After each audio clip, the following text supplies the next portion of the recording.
Sono Massimo Melandri, presidente e direttore generale della DM Enologia.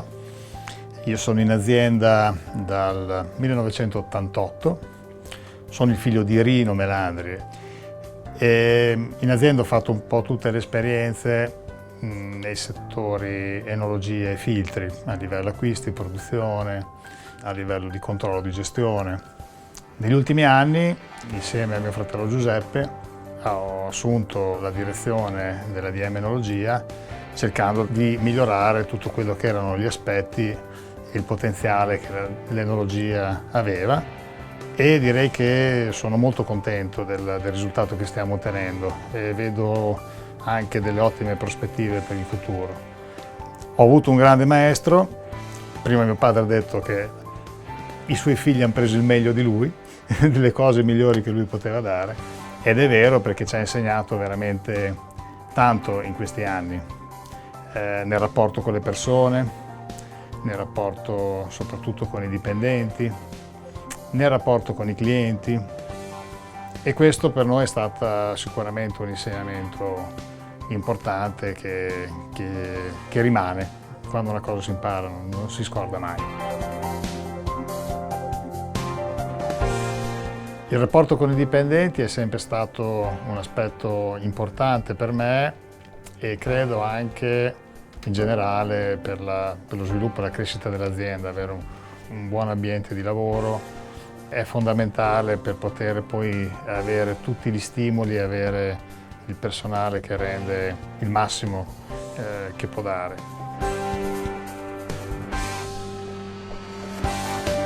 La Pressa T10 è un modello di macchina che è stato sviluppato a seguito,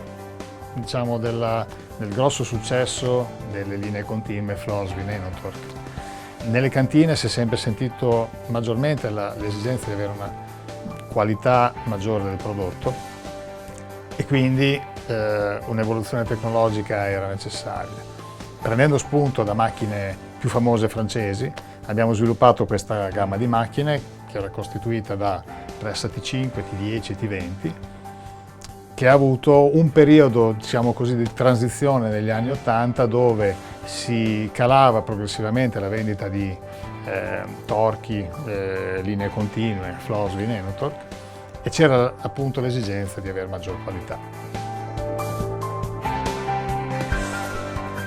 A metà degli anni 80 avviene un'ulteriore evoluzione tecnologica. In questo caso nasce da un brevetto presentato da Joseph Wilmes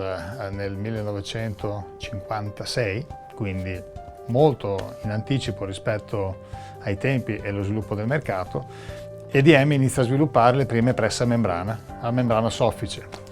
che sono praticamente il prodotto attuale nel mondo enologico per tutti i tipi di lavorazione, uve rosse, uve bianche, champagne, tutte le tipologie. DM inizia a sviluppare questo progetto a metà degli anni 80 con una pressa ad acqua, poi successivamente viene sviluppata la versione ad aria e viene ampliata la gamma. Da questa esperienza, nei primi anni 90 abbiamo fatto importanti forniture negli Stati Uniti, in particolare alla famiglia Gallo. Gallo è la più grossa cantina al mondo, e da lì abbiamo fatto tantissime esperienze, abbiamo sviluppato ulteriormente le macchine, messo a punto i componenti e abbiamo realizzato delle macchine che io definisco heavy duty per il lavoro duraturo, forte, strong nell'ambito del settore enologico. Infatti negli Stati Uniti le macchine lavorano per più di 3 mesi all'anno, 24 ore su 24, quindi per noi è stato un elemento di prova e di messa a punto sicuramente molto importante. In questa foto vediamo l'evoluzione tecnologica che hanno avuto le presse a membrana da metà degli anni 80 fino ad oggi, dove sostanzialmente il concetto di base è rimasto lo stesso a livello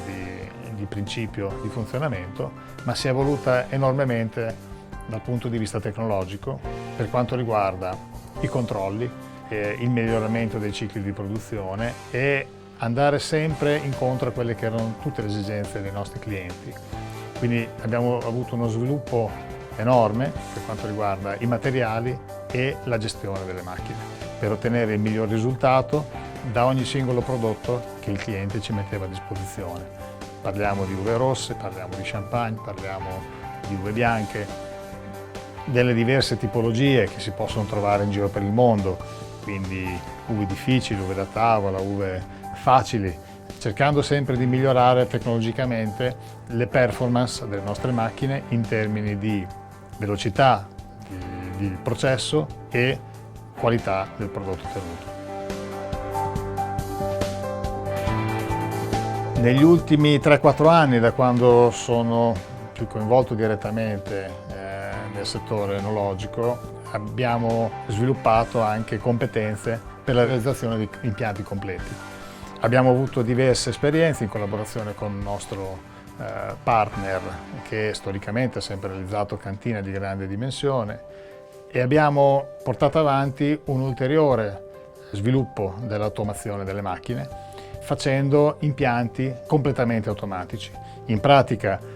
ogni singola macchina viene controllata dal PLC senza necessità dell'intervento dell'operatore, e questo è stato un ulteriore step per migliorare ulteriormente la qualità, ottimizzare i consumi energetici, ottimizzare i consumi di acqua, per programmare tutta la vendemmia nell'arco delle 24 ore o della settimana lavorativa. Dopo la vendita della divisione filtri al gruppo Bilfinger abbiamo reinvestito una buona parte di queste risorse per continuare il processo di innovazione tecnologica nel mondo enologico. Abbiamo sviluppato questo nuovo concetto di pressatura in continuo,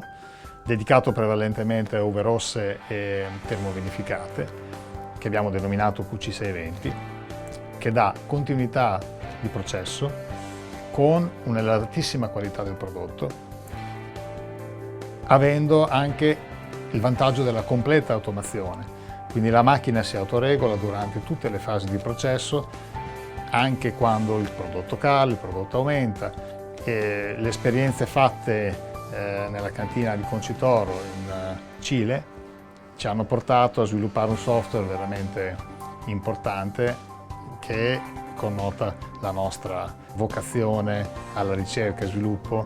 e sviluppo nel mondo enologico vuol dire avere tanta pazienza, perché la vendemmia